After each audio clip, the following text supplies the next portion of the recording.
मित्रों, 5 मई को the Kerala story movie को थिएटर्स में रिलीज़ किया गया था। अपने रिलीज़ के दिन से लेकर अभी तक पूरे भारत में ये मूवी चर्चा का विषय बनी हुई है। और केवल भारत ही नहीं, अब तो पूरे विश्व में ही केरला स्टोरी मूवी की चर्चा हो रही है। 12 मई को इसे 37 देशों में रिलीज़ किया गया है। नीदरलैंड के सांसद ग्रीट बिल्डर्स ने तो इस फिल्म की बहुत प्रशंसा की है।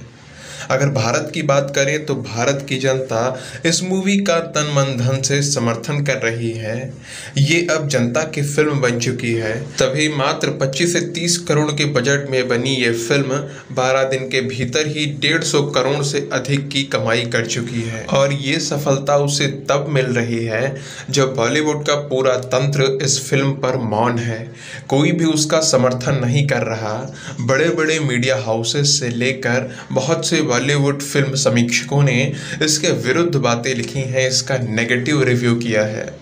खुद को लिबरल और सेकुलर कहने वाले, बात बात पर संविधान की दुहाई देने वाले कुछ लोग इसके विरोध में अपनी पूरी शक्ति लगा रहे हैं। बंगाल की मुख्यमंत्री ममता बनर्जी ने तुष्टीकरण की राजनीति के चलते इस फिल्म पर बैन लगा दिया है।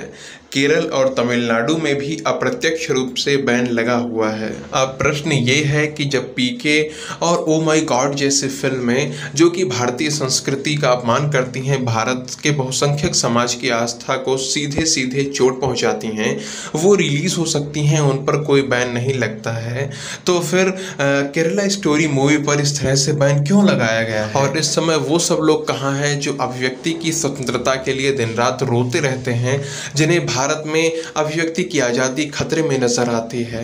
अब उन्हें केरला स्टोरी के लिए आवाज़ उठानी चाहिए, अपने घरों से निकलना चाहिए था। लेकिन वास्तविकता ये है कि जो लोग फ्रीडम ऑफ स्पीच की बात करते हैं, वही लोग केरला स्टोरी मूवी के विरोध में खड़े हुए हैं। अब मुझ जैसे प्रत्येक सामान्य भारतीय की समझ से ये परे है कि ये सभी लोग इसका विरोध क्यों कर रहे हैं। केरला स्टोरी मूवी में तो धर्मांतरण और आतंकवाद के षड्यंत्र को दिखाया गया है। किस प्रकार से प्रपंच करते हुए छल कपट के माध्यम से हिंदू व ईसाई लड़कियों का धर्मांतरण कराया जाता है, उन्हें आईएसआईएस जैसे कट्टर इस्लामी आतंकवाद को बढ़ावा देने वाले आतंकी संगठनों की ओर धकेला जाता है। नॉन मुस्लिम लड़कियों के जीवन को नरक बनाने वाला लव जिहाद एक वास्तविकता बन चुका है। ये सब कुछ इस फिल्म में दिखाया गया है। इन्हीं विषयों के बारे में ये फिल्म जागरूकता फैलाने का प्रयास करती है। ये वो विषय हैं जिन पर कभी कोई चर्चा हुई ही नहीं। आज बहुत से लोग ऐसे हैं जो केरला स्टोरी मूवी को देखने के बाद ही ये जान पा रहे हैं कि देश में ऐसी भी कोई समस्या है। और ये जो कुछ भी फिल्म में दिखाया गया है, ये सब तथ्यों और प्रमाणों के आधार पर दिखाया गया है। जिसने भी ये फिल्म देखी है उसे पता होगा कि इस फिल्म में तथ्यों के आधार पर ही सब कुछ प्रस्तुत किया गया है। जिनके साथ घटनाएं हुई हैं, उनके इंटरव्यूज, उनके साक्षात्कार भी लिए गए हैं। अब इस फिल्म से समस्या उसी को होनी चाहिए जो या तो मूर्ख और अज्ञानी है, जिसे तर्कों और प्रमाणों के आधार पर बताई गई बातें भी अपनी स्वयं की धारणा के अनुसार गलत ही लगती हैं। वो इसी भ्रम में जीना चाहते हैं कि सब कुछ ठीक है। या फिर ऐसा हो सकता है कि वो बुद्धिमान तो हैं, लेकिन कहीं ना कहीं जबरन धर्मांतरण, लव जिहाद, आतंकवाद जैसे कार्यों का मन ही मन समर्थन करते हैं। मित्रों, अभी तक यदि आपने इस फिल्म को नहीं देखा है तो अवश्य देखिए। इस फिल्म को उन माता पिता को तो अवश्य देखना चाहिए जो अपने बच्चों को केवल स्कूल की शिक्षा पर निर्भर कर देते हैं। उन्हें अपने धर्म, अपने वास्तविक इतिहास से परिचित ही नहीं होने देते। और ऐसा करके वो अपने बच्चों को कितना कमज़ोर बना रहे हैं, उनके जीवन को कितने बड़े संकट में डाल रहे हैं, ये बताएगी उन्हें ये फिल्म। ये फिल्म उन लड़के लड़कियों को भी अवश्य देखनी चाहिए जिन्हें आज भी यही लगता है कि सब कुछ ठीक चल रहा है।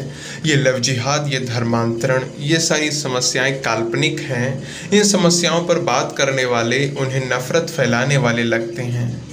यह फिल्म उनको पूरे साक्ष्यों और प्रमाणों के साथ बताएगी कि लव जिहाद, धर्मांतरण ये सब काल्पनिक नहीं, बल्कि भारत की सबसे बड़ी समस्या बनकर सामने आ रहे हैं।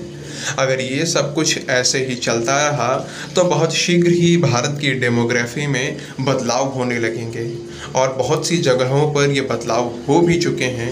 आप जानते ही होंगे कि भारत का बहुसंख्यक समाज आज भारत के ही 9 राज्यों और संघ शासित प्रदेशों में अल्पसंख्यक बन चुका है। साथ ही कई ऐसे राज्य और भी हैं जहां पर जनसंख्या के प्रतिशत में बहुसंख्यक समाज की हिस्सेदारी लगातार घटती जा रही है। ये फिल्म उन लड़कियों को भी अवश्य देखनी चाहिए जो मॉडर्न बनने के चक्कर में अपने धर्म के विषय में नहीं पढ़ती और शीघ्र ही सब पर विश्वास कर लेती हैं।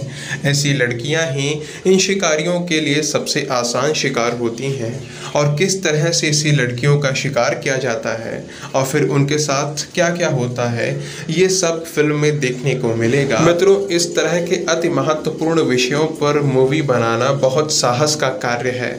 बहुत कम ऐसे लोग हैं जो इस तरह का साहस कर पाते हैं।